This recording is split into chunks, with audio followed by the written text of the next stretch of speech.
Okay, how you doing, everybody? This is John Brown with another episode of Black Coffee here. Well, today we're with my man Everett here, attorney. Used to represent a lot of athletes, and he's done a whole slew of things. I'll let him run down his pedigree, but he's been doing this for a long time, and I'm glad to have you on, man. Well, I'm glad to be here. I really am. I'm excited to share my thoughts on things that happen at the intersection of race and sports and money. Mm, look at that. So uh, expand, because last time I talked to you, you were asking me about you're helping kids out, right?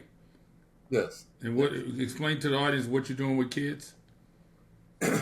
Well, about 7 years ago, I had a conversation with a member of the school board, and I discovered that upwards of 75% of the black and brown boys were graduating high school without meeting the requirements to even apply to college.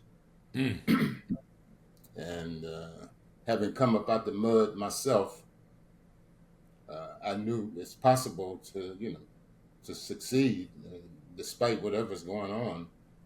And so I decided in my fourth quarter that I would do something about that. And hmm it was actually tied into my career representing pro athletes, hmm uh, in that what I saw there was the vast majority of the guys were just athletes, right? They just wanted to hmm play. They didn't want to understand the business of sport or hmm even generally, and therefore they couldn't really leverage that access that they had. mm I mean, they didn't even pursue the access. They didn't even understand hmm the access. Most of them So didn't so go you upstairs. represented. Explain to the audience like your background in terms of you representing guys. You're an attorney, and just let them know who you are first. Your Well, accomplishments. I'm from Long Beach, California, by way of Cleveland, Ohio, and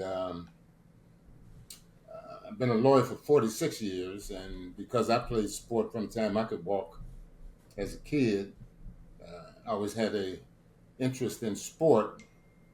As I got older, though, the interest was more economical in hmm sport hmm in terms of, and again, it ties into what we started Boss initially, is that I saw some people, for example, would say that the black community is a poor community, right? hmm And poor community to me is a community that doesn't have resources, hmm right? And but the black community got lots of resources.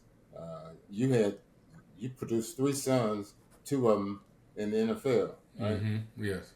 So those boys are resources of the community, right? And if we were to imagine, if you would, or just consider, uh, if we considered our children resources, hmm these ones who play sport, for example, hmm like in the Middle East, if you go back and look at the history of oil, you'll learn that it wasn't until the 60s that they discovered oil in any commercial quantities in the Middle East, right? hmm And Iraq and Iran and Kuwait and Venezuela and those places, Saudi Arabia. And at the time, the people that was Middle Easterners, they didn't know nothing about no oil, right? hmm And so Shell and BP and Mobil, all them companies, they went over there and they just took the oil, mm right? And they paid them a royalty for their own oil. Wow. And Wow. and what happened though was, and this was before the internet, so you couldn't communicate. I imagine they got on camels and they met up in the desert, right? hmm And they formed OPEC, right? hmm The Organization of Oil Producing Countries. And those five countries, they coming together to form OPEC. They created almost a 75% shift in the economics of the oil industry, just hmm because they decided to treat the oil as their oil. So how do you tie that into the hood? Well, the NFL is, I don't know what the percentage is now, but let's say it's 70% black, and the Yes. NBA maybe 70% Yes. black. And if you put all that money together, you're talking about billions, right? Mm-hmm. Okay, and we raised these kids, right? Like from birth, Mm-hmm. but we don't have no control over them like the Middle Easterners. They took control. They came together. They set aside their differences. They came together because it was in the best interest of all of them. Mm-hmm. Mm-hmm. And so they joined forces. They formed OPEC, and they told these oil companies, "Look, this is our oil. Those agreements that you have, they no good no more. Right? Mm-hmm. Here's what the deal going to be going forward. Right?" And again, that's why they have. That's why we're scared of them, because they get nuclear weapons, and they didn't build hospitals, and they Mm-hmm. built their So whole. we gotta. You're saying we gotta dig into our resources, come together like they did, because we have a lot of resources that we're not tapping into. Yeah, and we would focus just on our athletic talent, as just like oil, just like the Now, oil. what about BOSS? What does BOSS stand for? Boston for the business of student success. It originally had stood for the business of success beyond sport, right? Because our focus was going to be this next generation of kids who play sport, to work Mm-hmm. with them to help better prepare for that opportunity, right? Mm-hmm. But we found it hard to attract kids who play sport because a lot of them been sold this bag of goods that they go into the NFL or the NBA in the third grade, right?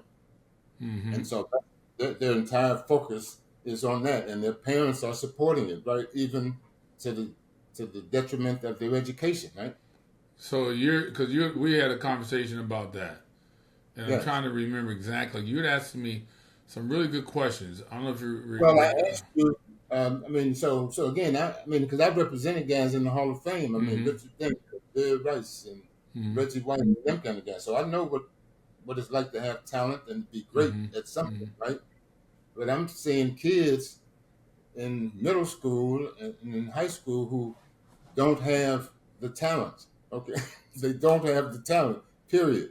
Okay, and not to get paid from doing that sport, and yet they're still their number one priority is developing that skill versus developing any other skill that they have.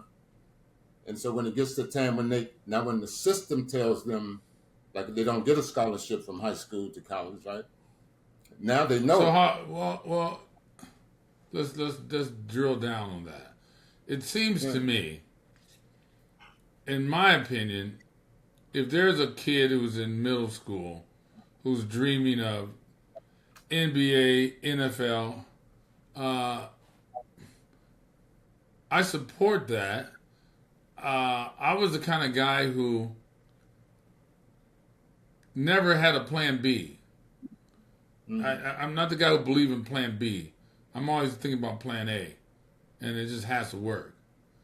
If Now my kids were A+ students, spoke 3 languages, took the SAT in 3 languages, but it wasn't because we were trying to make them doctors, lawyers, or Indian chiefs or anything like Mm-hmm. that. It's because in my house you had to have had good grades and also be the best football player that you can be on the football field. But I don't believe in Plan B. I believe in Plan A, and you just got to make it work. Now, if the mom and dad don't understand how much work is needed to execute Plan A, that's a different thing.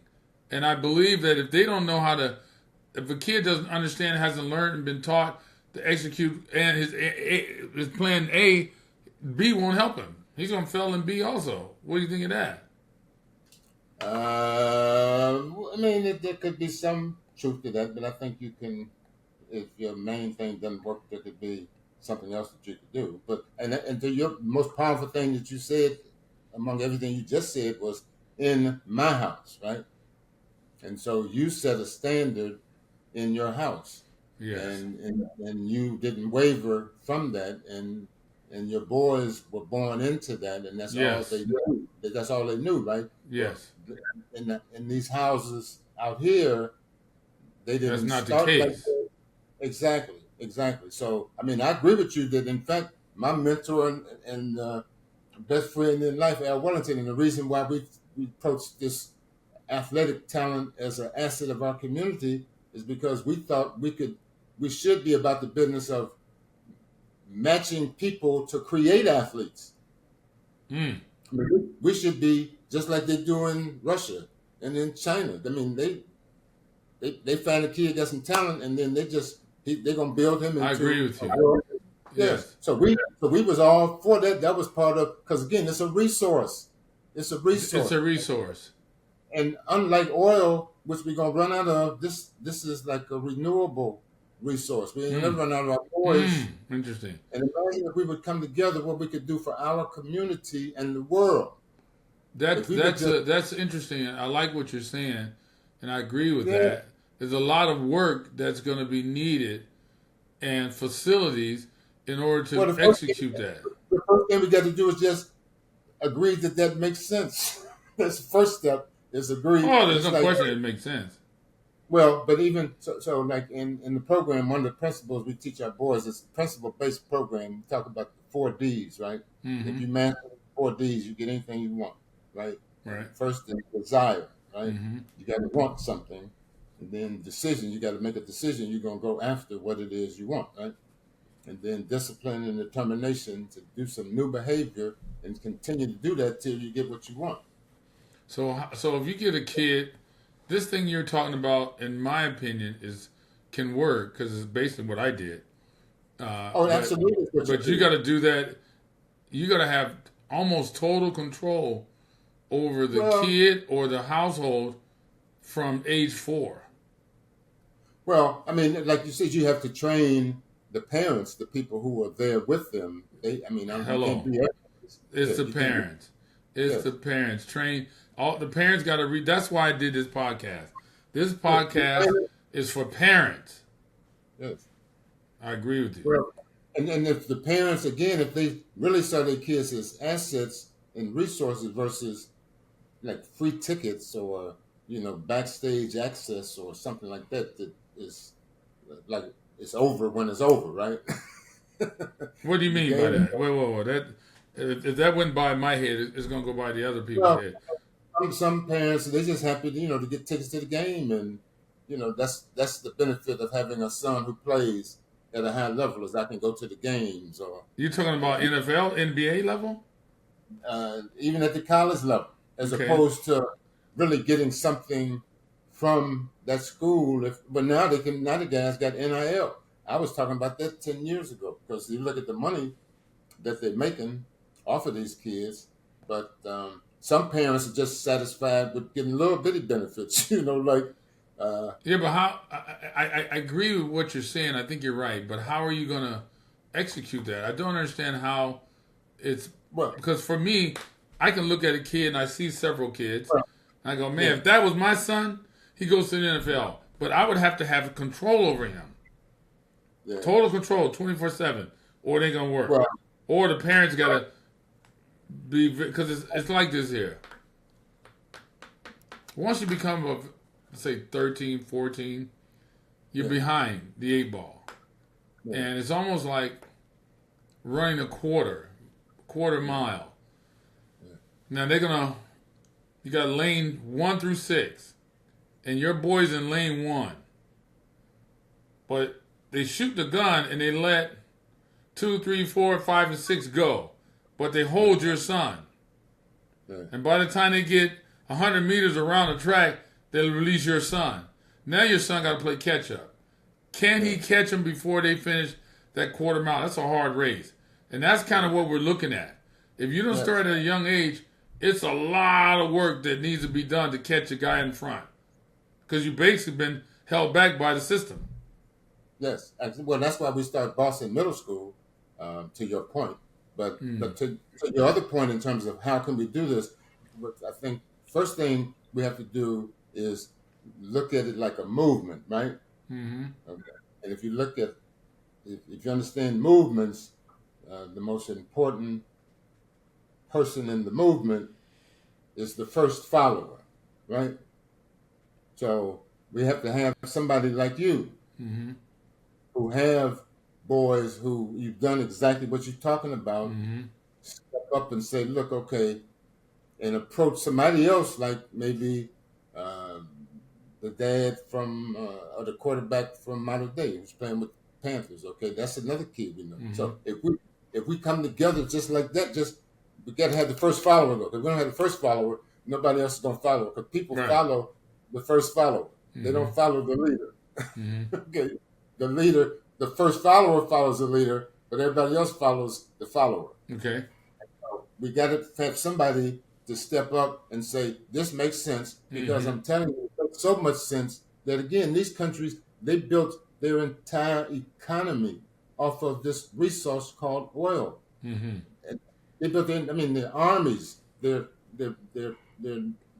houses, the hospitals, the businesses, everything. Okay. Now they're trying to divert. Okay. I got it figured out. All right. I heard you.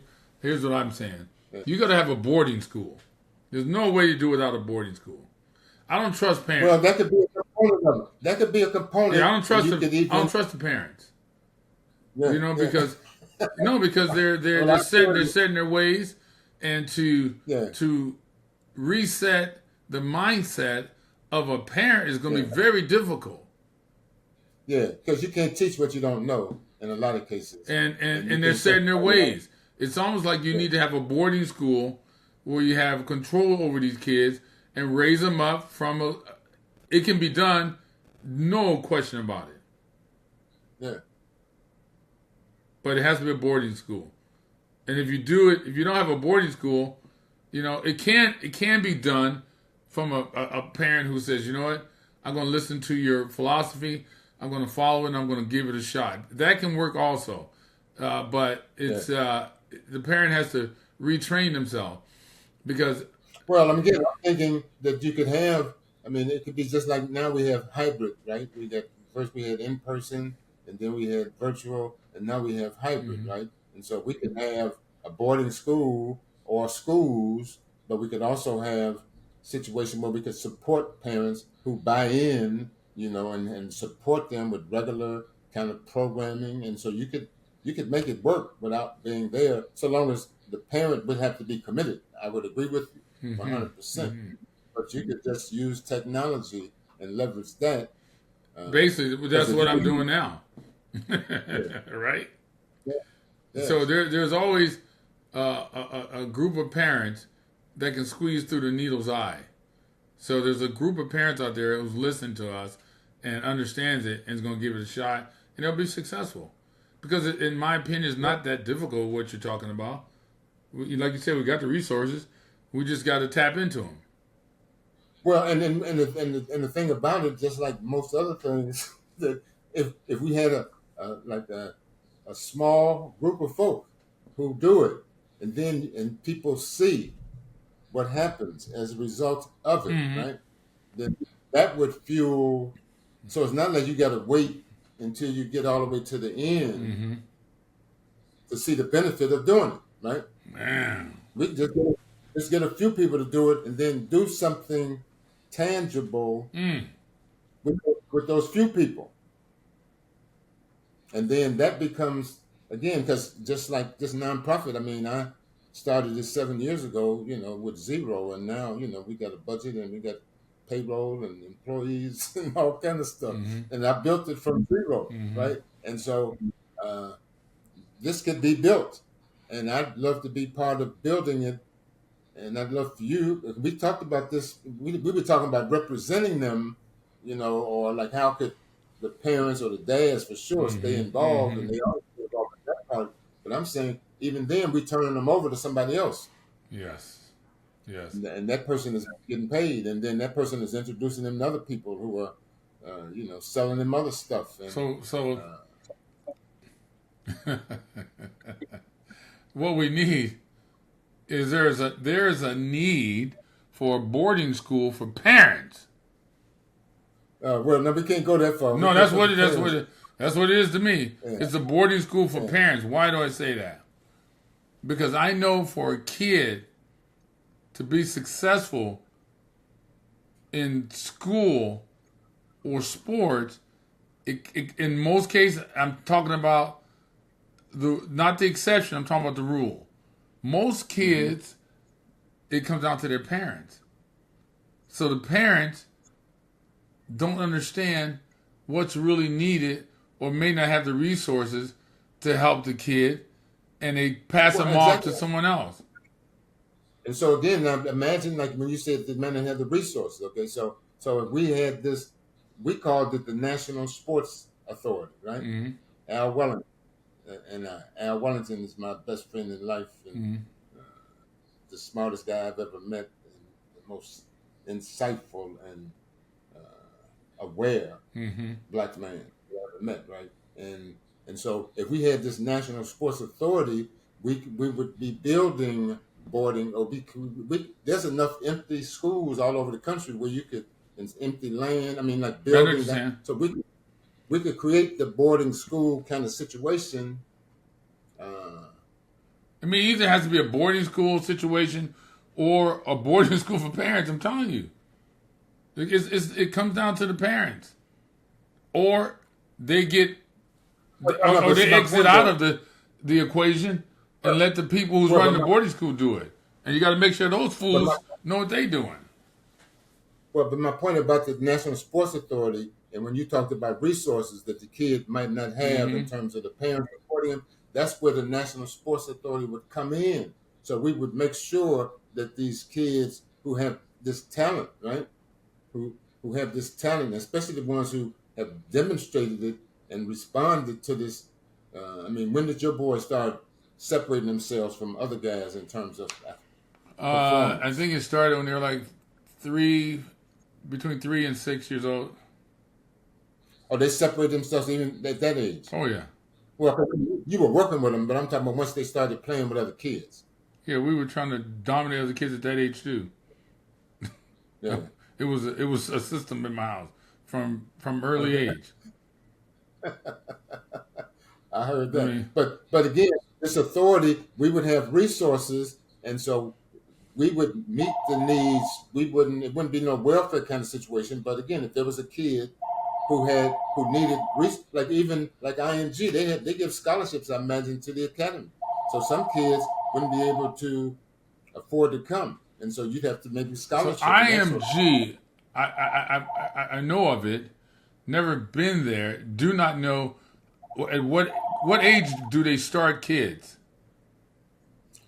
Oh, I don't think they start until high school. That's what I thought. So to me, that's too late because that's my theory about the track and field situation. Oh yeah, but their purpose is just to attract the guys who have separated themselves up to that point. No. I like you got to grab them early. My philosophy and there's a need for that, but my situation here with my podcast is to teach parents how to get them early. And those who are in high school, I have, information that I'll share with them. And my information is like a resource, right? That's what it is. So I have resources, experience that I'm sharing with the other parents. Like, hey, don't do that. Don't spit in the wind and don't tug on Superman's cape. There's certain things in life you just don't do. It ain't going to work. Try to forewarn them about certain things that I know that's not going to work in life. Yeah. So that's what I'm doing, even at a young age. Even when it comes down to, even if they're single, if you want to have some athletes, you better make sure you marry the right person. Yes. You just can't impregnate anybody. I believe in breeding. And so I'm glad that we having this conversation because again, this sounds like we can revive the National Sports Authority. We did all of the work. We did the research. We had pictures like Alabama in 1960 and Alabama today, right? And Kentucky basketball used to be all white, right? And now it's all black. But these are boys. These are resources, right? In fact, we even had a movie that we had a script where the first, like the baddest guy in the country, kid was going to go to an HBCU, right? And he's going to bring up his friends. And before you know it, he turned that school into They're going because the SWAC team always play the number one. They the number 16 seed, and they play Kentucky, and they always get beat by 70 points or something. Mm-hmm. But they make it to the tournament. But this year they're gonna have these two high school All-Americans, and they're gonna make it to the Sweet 16 the first time. Some more guys gonna come, and then they're gonna turn that thing around. It's just like at Morgan, at Wake Forest, for example. That's where Winston-Salem and Wake Forest, they right there together, right? And Winston-Salem, they use the practice gym. They seat like 4,000. And Winston-Salem in the same building seat 18,000, right? So they're going to flip that once Earl of Pearl kind of gang, because Earl of Pearl went to Winston-Salem, right? Goes to Winston-Salem. So all the economics and everything, that's how you change it, man. The media would go to these schools because they follow the players. They don't follow the team. Yes. That, like what Deion Sanders was doing down there at the HBCU. Yes, but it's that's not on the organized. But that's what it could look like, and that wasn't even organized. Yeah. It's 200% correct what you're saying, but to make that happen is very, very difficult to convince most of the players. You got to find the first follower. Well, I mean, that's the hardest job. Travis Hunter did that. I think he went to the HBCU that Deion Sanders was coaching. So well, that's when he went to Colorado, he followed him there. Yeah. If Deion had to stay at Jackson, he would have stayed at Jackson. Yeah, but because he don't need to go to Colorado to go to NFL. No, he left because he doesn't. Yeah, he left. But I'm saying that that's a hard hill to climb. It's correct what you're saying, but now again, John, let me throw this out here for you. Mm-hmm. Do you know that Google or do some research on the Georgetown Hoyas basketball program, right? Georgetown before John Thompson, they didn't even have basketball. They might have had. They had. I don't know. No, like I said, everything you're saying is correct. But to make if all let's make it simple. If all the black athletes went to the HBCUs, they'll get all the TV monies. But you ain't got to get all of them, and we never gonna get all of them. I know, but even if half of them went there, all the TV is going to go there. All the TV contracts are going to go there. They're going to all share in those revenues. But to make that happen is difficult. I'm telling you. Well, again, if you, I hope you didn't have that kind of attitude with your boys. You was convinced 100% because you said you didn't even have a plan. Didn't have a plan B, but part of my plan A was to. I don't want to be the how do you say it? Guinea pig. Yeah, the guinea pig. I don't want my boys to. But you're not a guinea pig. But here's the thing. You're not. I could have said. We're talking about sitting down and thinking something. Yeah, but let's walk through that. Let's walk through that. So I knew my kids were some of the best athletes around. I could have said, we're going to go to Compton High School, right? Mm-hmm. Dominguez High School in Compton, Centennial High School in Compton, and play sports. We're going to take our talent there because you are who you are, and you will still be that person in that neighborhood. But a couple of things. Number one, the competition is bad. So that meant, iron sharpened iron. So if they would have been in a situation where the competition is bad, they wouldn't have got any better. That's a strike against them. They still would have been the same kids. They would in school. It would have been a possibility that I had a strong hold on them mentally, even academically. But in those environments, it's easy to be persuaded by the pretty little girl or the guy you think that's real cool, but he's a thug. He's really not interested in going further in life. He get caught up, tripped up into some mess. So it was a big gamble. And the quarterbacks, how good would the quarterbacks be there, seeing that my son was a receiver? That means I would have to have it's better for me to go to an environment where he's playing with guys like-minded, similar to him, guys who are focused, parents who are focused on their kids trying to get to the next level, and we all come together. But if I go the other way, man, that's a steep. I wouldn't do that. I wouldn't do that.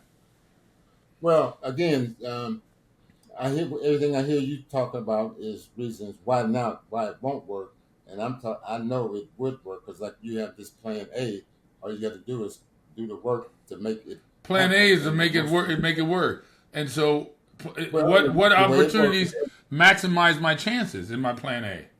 Well, but imagine you're looking at it right now. For sure, there's going to be a transition period for sure. Somebody got to lead the way, no doubt about it. But in short order, it could be changed, and so you can have competition when you go to Compton because the other guys is going to Dominguez or Centennial too. So you get the same competition because now all they're going to Bosco and Modern Yes. Day. So if they stayed in their schools, you would have that competition in a few years. Here's what I think. Yeah. Here's what I think. Best way to make that happen would be this: is open a boarding school right there in the hood. Okay, because in the hood, the mom and dad may not have a vehicle or won't be in a situation where they can commute back and forth to Modern Day or Bosco, so they have to go to the local high school. So if you have the local talent, raising the local talent in that local environment in that neighborhood, and then they all grow up together as 5-6 year old kids, and as they get older, they understand, hey man, we got something here. That's how I think it can start. But to ask top level athletes to do that dog ain't gonna hunt. Well, but others have done it though. I mean, like you said, Travis Hunt did it. So you can do it, and he didn't get penalized. Yeah, but one apple don't make a pie. That's the problem. One apple don't make a pie. That's the problem with that. You need a lot of guys, and I could be wrong, but it seems to me if you had a boarding school in the hood, your chances are greater because now you got your hands on like 30, 60, 80 kids, and you can develop them. I'm not disagreeing with you. I'm just saying that's not the only way to do it. Right. I understand that you can do it and again, even to do that you talk about, you need the first follower to do that. And so you guys are local. Let's do that. Let's go. Let's find someplace in the hood where we can start a boarding school and build up some assets. I mean, build up some boys who can play, who can do just like. Let's do that. And then if we just set our mind to do that, that would be the example that somebody else would need to see to join. Because that's all we need is the first follower, and we could do it right here in our backyard. I mean, Long Beach is, perfect. If you consider all the boys, but all the boys came out of Long Beach, probably didn't live in Long Beach. Exactly. So I don't know. Exactly. But again, there's a lot of talent in Long Beach. There's a lot of talent. That's what I'm saying. And so I'm saying if we can do this, we right now we're already transforming them academically and otherwise, and we got 54 to 54 of them in college at a time, 100% graduation to college rate at the time that the school district got a 30% or less graduation. So you're talking about the kids you're working with right now? Yes, the kids we're working with, because we got them from middle school year-round, multi-year. So we graduated 17. So how does your program look? Let's say you have a middle school kid, and he goes, "Okay, I'd like to be involved with Boss." How's it work? What happens next? Well, we first assess him. We do a reading and a math assessment to see what levels he's reading at and doing math. Then we do like an assessment of his interest, and then we take that information and then we develop a plan. It's individualized, right, in terms of where this kid is trying to go, what he's working with. I mean, it's almost like a SWOT analysis of sorts. Strengths, weaknesses, opportunities, and threats. But instead of opportunities, we're talking about advantages. Like if your kids, one of their advantages could be that they have like a solid home life, right? That could be an advantage. So once you assess the kid and you find out all the things you need to know, do you help them through school or through homework? How's it work? Well, we help them everything. We don't do work for them, but we provide resources and You have support your so own that they can school? improve. No, we don't have a school. No, these guys all go to school. We did all of our programming from Long Beach State. So the kids come up to Long Beach State on the weekends and evenings whenever So we they have come up to programming. Long Beach State, okay, on the weekends and the evenings, and there is where you have, I'm assuming, tutors? Well, no, no. Well, the tutoring is every day. That's online. Again, we're leveraging technology. We have Okay. tutoring every day from 4 to 7, Okay. but they do that So virtually. you tutor them online, and they go to Long Beach State to do what? And then, well, we have programming like around here. The program is based on 6 foundational pillars of economical, emotional, mental, physical, social, and spiritual, right? And underneath each one of those But what are they pillars doing at Long Beach? is, Let's just make it simple. You walk on, you drive to Long Beach, get out the car. What do they do? well, well, they'll do programming or activities around one of those 6 pillars or any of our good to great principles. Mm-hmm. Uh, so that could include anything from financial literacy because that goes into our economically boss, right? You got to know how to And count. who's on the You got to campus understand. teaching these kids? Students, I'm assuming. No, no, no. These would be professionals, people who are expert in the field. Oh. Like we had Deloitte, for example. We had Deloitte Mm. come out Mm. they brought their managing partner of Mm-hmm. the Los Angeles office. Mm-hmm.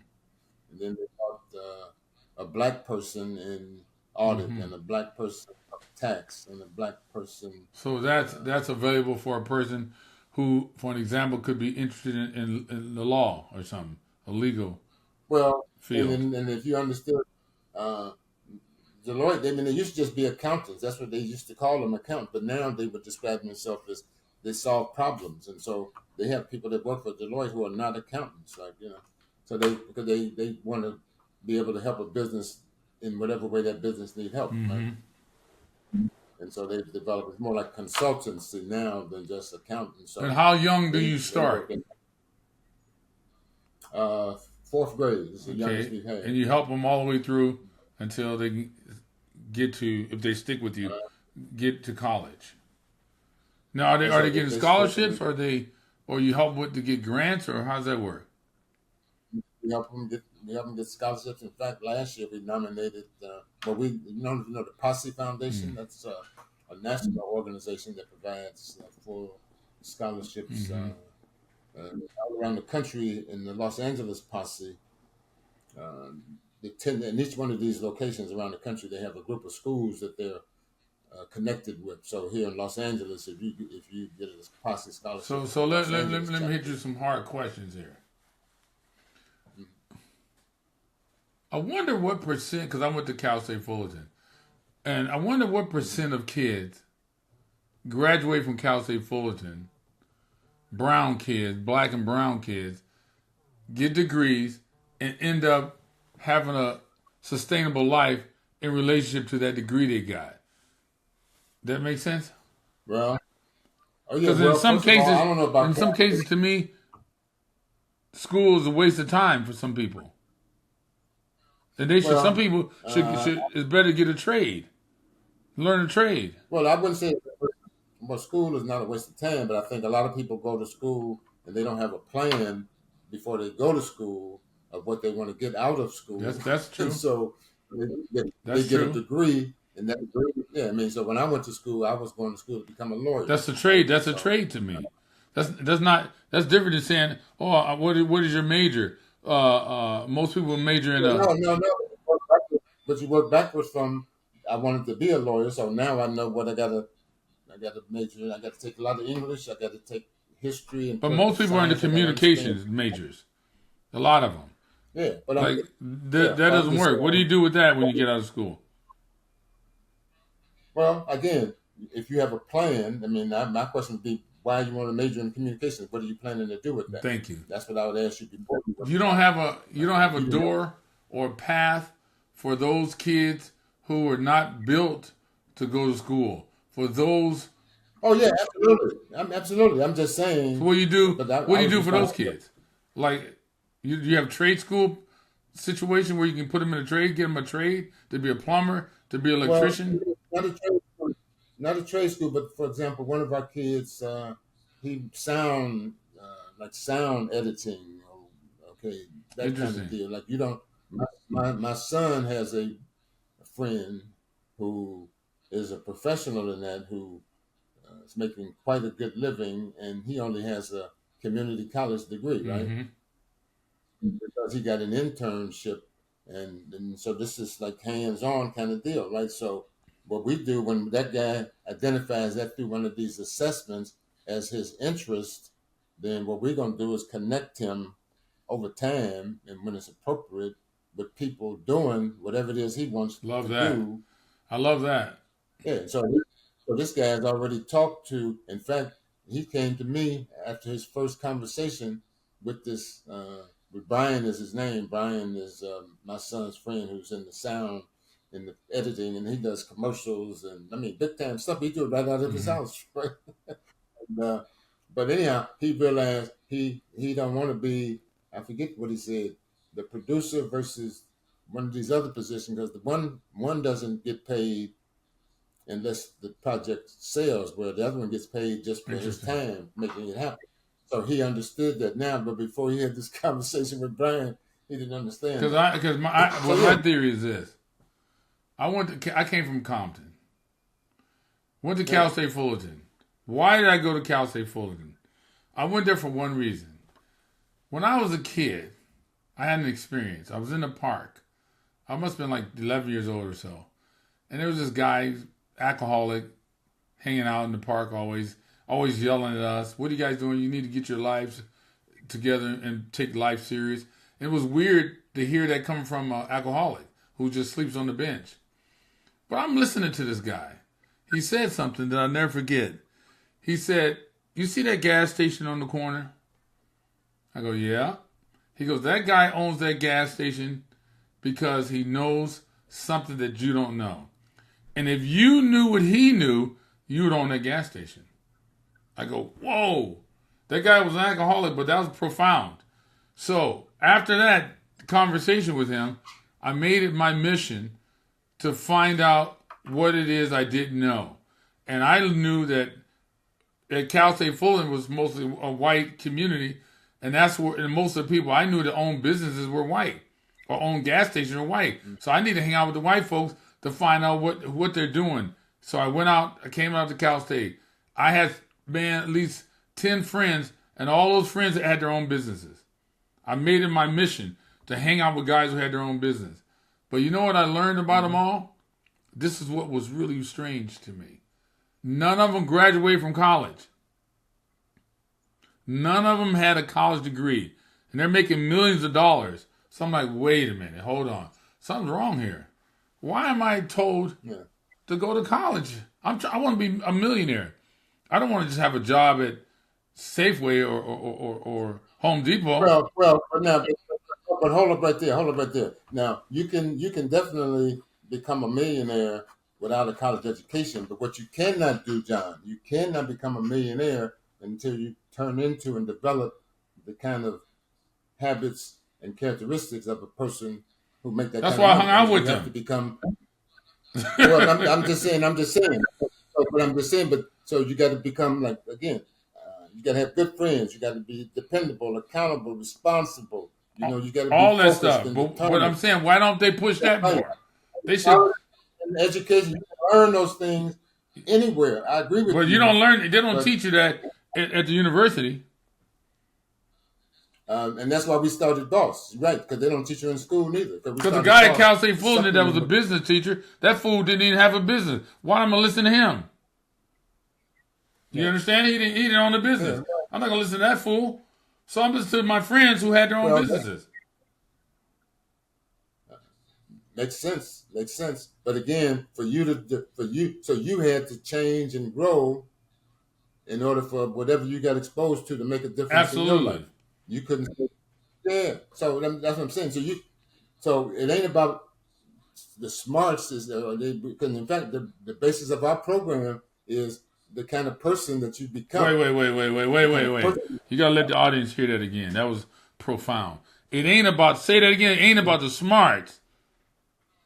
No, but it's the kind of person that you become, the kind of person that So you I want the become. audience to listen to that and to digest that, because that was very profound what you just said there. Yes. Well, the kind of person, again, do you do what you say you're going to do? Are you on time? do you make Are you excuses? Okay, respectable? that's right. Do you go Do the you extra treat people mile? the way you want to be treated? Do you have a moral compass? Okay, are you willing to accept Thank you. change in your life? For those out there, listen, for the young men in? who are out there or parents listening to us right now, I want to say something to the audience. I met a guy once, man, and there's a lot of things from the hood I never learned. And as I got older, I learned. One of the things was I learned later in life is how to be on time and how important to be punctual is. Now, there's a lot of kids, a lot of parents listening to me. Y'all don't even know what's going on, but I'm going to tell you what a guy taught me. He said to me, I had a meeting with him. He says, what time you want to meet me? I said, 8 o'clock. He said, I can't meet you at 8. I said, well, what time can you meet me? I can meet you at 7:45 or 8:10, but it can't be on at 8. I can never be on time, he said. I can be either early or late. You know, which one you want, you pick. And that was profound to me, man. I go, wow, interesting. That makes sense. Because my whole life, I was trying to be on time. It's 8, I got to be at 8. No, you can never be on time. You can only be early or late. So you have to be early in life. Always be early. Yeah. That way you got to worry about being late. That's one of the principles. Yeah, well, again, I think I was just thinking, I'm taking notes. I'm thinking, you say you're from Compton, so I know DeRozan from Compton. There's some guys from Compton. We can do this thing, Compton, Long Beach. We can start this academy. We can start identifying kids at a young age and putting them in here, giving them an alternative to the school system. And I mean, because it's a process to do this. I mean, because you have to have, if you educate them, then you got to get certified by the state in order to, be able to. It's what you're talking about is a big pill to swallow. But I know you're right. You're right. Don't get me wrong. But it's a lot to chew. No. I mean, for example, the one way you could do this, just thinking out loud, and this is an idea. If anybody take it, just give me credit for it.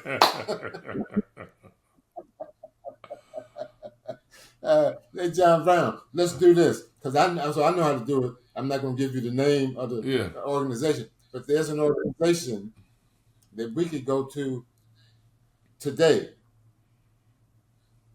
with you and your boys. Maybe it's you and your boys. Maybe one or two other folk who got local connections, whose boys is out there, and we could have to do what we're talking about. We could be on the road to doing that almost immediately. If we had, all we need is the first follower. Look, I'm available for my theories and my concept, but I would never get behind something that I didn't have a lot of control over, because I know what I'm talking about. I know how it should work. You obviously don't have to be a key person, because you're the one who have done it. But I don't. But the only thing is, I don't have a whole lot of time to dedicate towards that. That's No. Well, you have people. You got to train people who know to believe it and to think like me. Well, not train people, but don't. No, I'm saying just connect with people who already know how to do what that I'm available for, to share my ideals and what I would do. But I'm telling you, I'm talking about one thing only. This may not sound good, but for lack of better words, to create superhumans. Superhumans. That's what I want to create. That no way, when someone sees one of our students, they know, oh, that has to be one of those boss boys, or what do you want to call it, because the way he carries himself, the way he is, that is not normal. Well, in fact, we just had that happen up at UCLA. One of our kids, he's a sophomore. He's from Compton too. He's a sophomore at UCLA, and he works for the summer. He's working for the county, okay. And I had a meeting with the county, and I was on a Zoom, and somebody, and I was talking to, that was telling them about what we do, and they were saying they had this kid who was working for them, uh, who, unbeknownst to them, had been with us since seventh grade. That's why he's working for them. So they brought him onto the Zoom, right? And this is Aaron from Compton, who's at UCLA. And first thing I said, Mr. Glenn, because we've been knowing each other since sixth grade, right? And so, and that's exactly what happens. In fact, another kid uh, told us he had met this kid, Aaron. He said, I remember him, right? I only met him one time. And I said, the question is, did he remember you? I know you remembered him because, like you said, the boss kid gonna stand out because he'd been trained. We've been pouring into him. It ain't like this stuff don't happen overnight. Your boys ain't happen overnight. No, it's a process. And how many parents gonna give you that much control over your kids, of their kids? Well, I'm sorry. Again, you if you find people that commit to the process, as long as we can tell them what to do, I think there's people that would do what you tell them to do. If you can show them that it works and the benefit to them. I mean, again, so you couldn't just drop it on them. You'd have to support them. But now with technology, you could have cell phone stuff. I mean, it'd be all kind of ways to continue to support them, and you can even go by and visit them. Because that technically, that's what I'm doing now. I'm trying to support them, but via the internet, trying to support them, give them answers to their burning questions that they may have. Yeah. Well, so consider. I mean, what I would do now. This is free. This free advice. Take it, but I mean, I step back and I develop, and that's what I would want to work with you on, like a strategy to do what you want to do on the level you want to do it. You build it out first before you start doing it. I mean, that's like one of our principles is the training balance scale. Like you study successful people, like these white folk that you was hanging out with. Yeah. Maybe one thing you realized about them is they spent more time thinking about stuff versus doing it. What, you talking about the business folks I met? They spend more time thinking and executing. Well, I mean, you don't execute, but my point is, if you don't think things through, in fact, that's why they have the. I'm just saying. Right? Also, in my opinion, school ain't for everybody. There's some people out there that was born to be business owners, and if you have the entrepreneurial blood or itch, I'm saying don't go to college. Start immediately starting your own business. Yeah. Look, if one of my kids, if I want them to do business, let's say, I would say start at freaking 5 years old. Why not? What is business? Listen to me. Business is simple. If you say I bought this pencil for $1 and you sold it for 50 cents, you're stupid. It's bad business. If you bought it for $1 and sold it for $3, that's good business. That's all it is. That's business. So anybody can do business. So sometimes I go to schools and I get in a little trouble because, look, if you want to be a doctor, a lawyer, a surgeon, or something like that, you got to go to school. But it's not for everybody. Some people, school is made for. And some people it's not. I just feel bad about the group of kids because it seems to me like, we're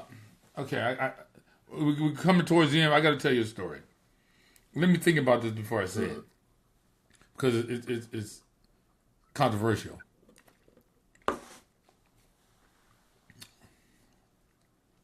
Man, I know I'm going to get in trouble for this, but shit.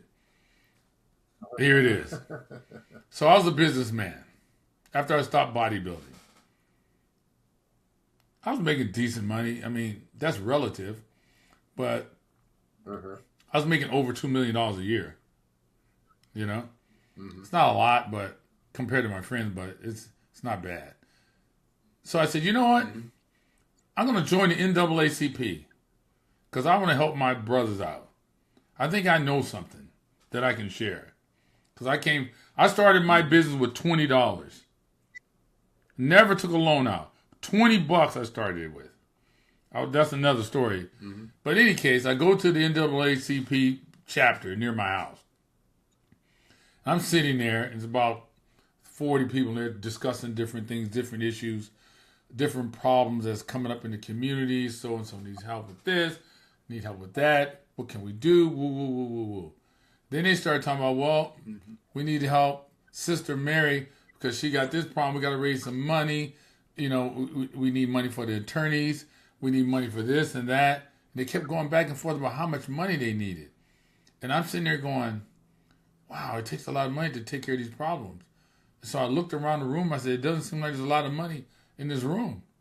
So, you know, the guy said, I know what we can do. We can start selling cookies at the church. We could raise money like that. Oh, that's not a bad idea. And another guy said something else. Yeah, oh, that's a good idea. That's good too, brother. And I'm thinking, what the hell? What is this? Is this a joke? Are these people stupid? I'm thinking, what the hell? So I raised my hand. I said, look, can I ask you a question?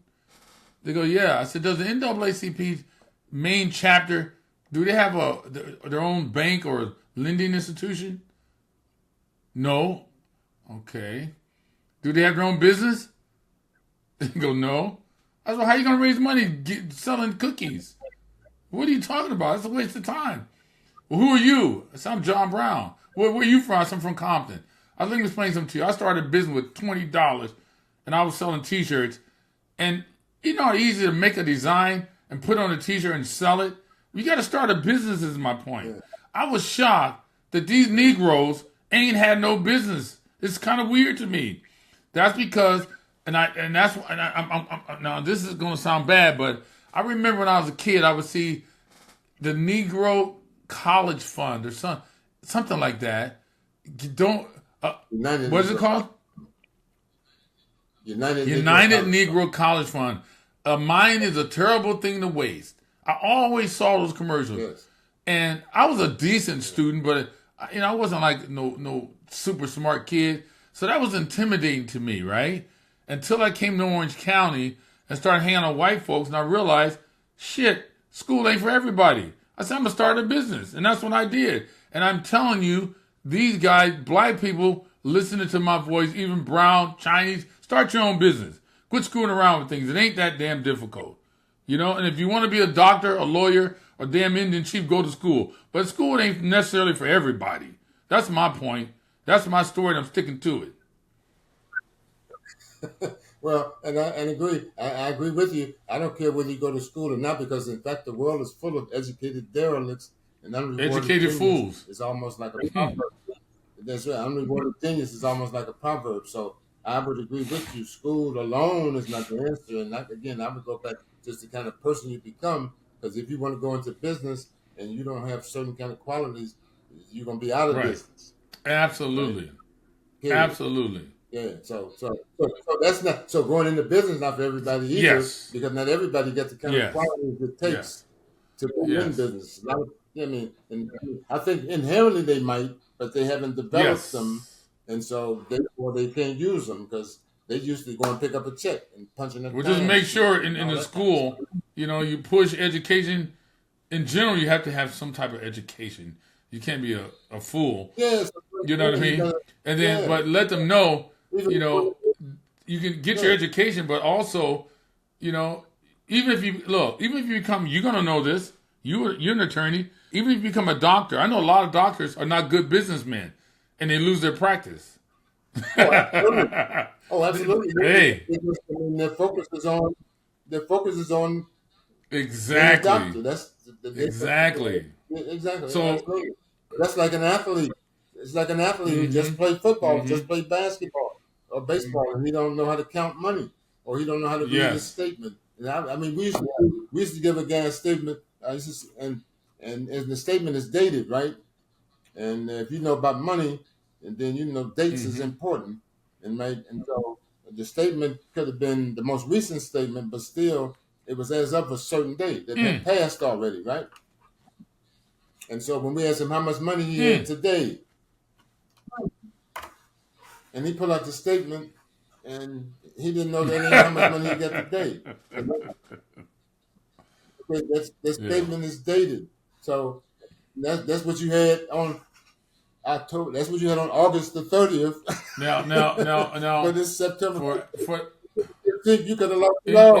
one of the last things I want to say here is this: for black people who are listening to me, thinking, "Man, John, that's you, man. You did that, man. 'Cause I'm just not able to do that." Look, everybody put their pants on one leg at a time. There's no Superman. I'm not the smartest guy in the world. I was just determined, and I understood certain principles. Like you were saying, it's like playing basketball. Let's say they give you 5 fouls. Hey, after you hit the 5th one, you're out of the game. It's just like life and business. You get a parking ticket and you don't pay it. That's 1 strike.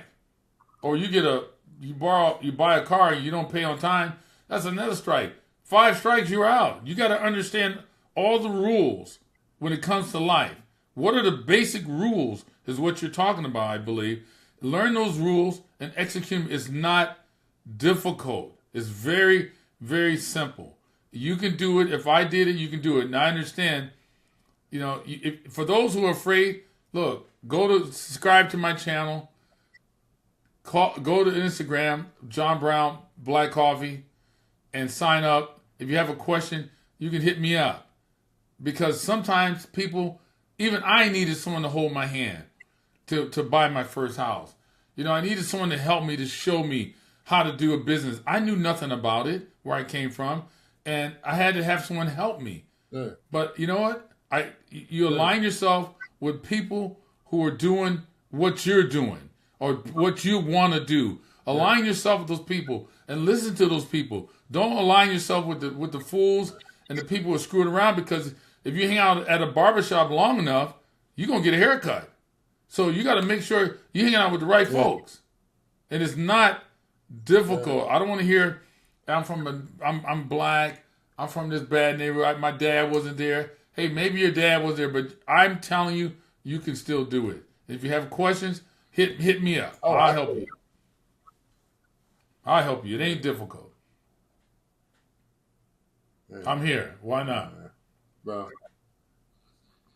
but I say again, let's do this academy. Let's create it, and let's put the words into action, because it just takes the first person to do it. And I'm telling you, these guys, other guys would do it, and the opportunity is huge because it ain't going away. I mean, what would ultimately happen is they would probably change the leagues, and we have to create our own league once we flex our muscle, right? We ain't flexing our muscle now. We just working with them. I agree with you, man. They're making all the money. Hey, people, it always scares when people don't know what they don't know. You know what I mean? Sometimes you don't know what you don't know. Well, and so in those cases, you got to do what you're told. Do what you're told and just figure it out later, because you don't know. But there's a lot of rules you got to learn about life in order to be successful, either in business or in school. There's a lot of rules you have to learn and apply to your everyday life. But it's not difficult. I thought it was impossible. It was difficult. I'm here to help. So if I can help, give me a call. And if we can do something, my brother, we'll chop it up after this and see if we can put some things together. Yes. Why not? You're a smart guy, well accomplished. Let's see what we can do. Yeah, that sounds like a plan. That's a quick win-win. We just about win-win. That's all. That's it. Man, it was a pleasure. It was a pleasure talking to you. I knew you would have some good information for the audience, and it was good. Yeah. And if anybody wanna, if we got a young boy that they want to have transformed, they can find us at www.bossprograms.org. bossprograms.org. So if you guys got some young guys that you want to get, it doesn't matter where they're at.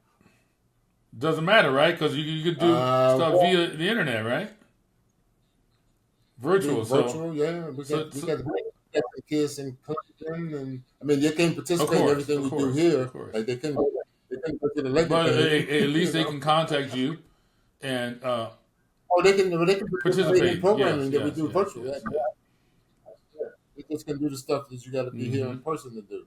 You know, like I went to the boat the other day, the Chargers new facility. They couldn't have done that unless they flew Exactly, themselves out here. exactly. You know, Well, hey, but no, there's this a is lot of stuff in these heads that we're talking about, and I hope that it resonate with certain people and certain parents. And I like to simplify things, so when they call me, I just make it simple. Here it is: A, B, and C. It's not difficult. Draw a line is. well. We got a parent in our program that I would like to introduce you to. Now his son is already in the Mm, 8th grade, but the kid is like 6 foot. I mean, he's trying to groom him to be a quarterback. He already got the size because he's about 6'3".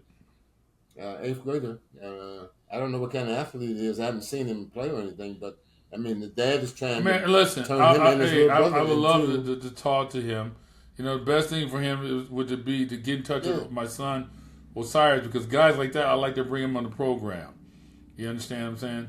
Because I have questions. I got to figure things Okay. Yeah. out about his past so far. What has he done? Who's his kid? There's a lot of elements that's involved in that. But Yes, I will. why I will. not? I will. I Why will not? connect. You know, Yeah. he could be No, the absolutely. next guy, next superstar. You never know.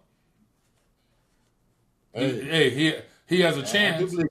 I don't know him, but he's from Yeah. Earth, and he has 2 legs and 2 arms. Yeah. Then he got a chance. That's That's how I right. see Yeah. it. I built myself.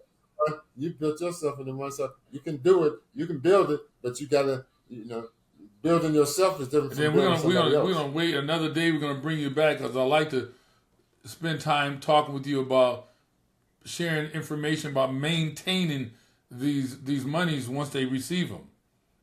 Because that's a whole nother Oh yeah. topic Oh right yeah. there. A Oh lot of yeah. guys are just Yes. Yes. blowing Yeah. through their money You first doing got to. silly stuff. Yeah. All Yeah. right. All right. Yeah. God bless you, brother. We'll Gotta we'll, have. we'll catch you on the And next you time, brother. All right. I appreciate you.